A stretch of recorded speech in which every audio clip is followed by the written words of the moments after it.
তো কুরবানির ভিতরে হিকমত রয়েছে। হিকমত কি?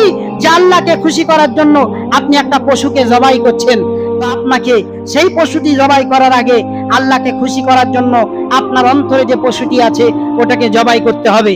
আপনি ভাবছেন কি আপনি একটা পশুকে শুইয়ে দিয়ে কুরবানি করে দিলেন, ছুরি চালিয়ে দিলেন? জি না, ওই পশুটি শুয়ে শুয়ে বলতে থাকে আমাকে জবাই করছিস আল্লাহকে খুশি করার জন্য, আর তোর অন্তরে যে শয়তানি, যে নাফসানি খায়সাত নামক যে একটা পশু আছে ওটাকে কবে জবাই করবি?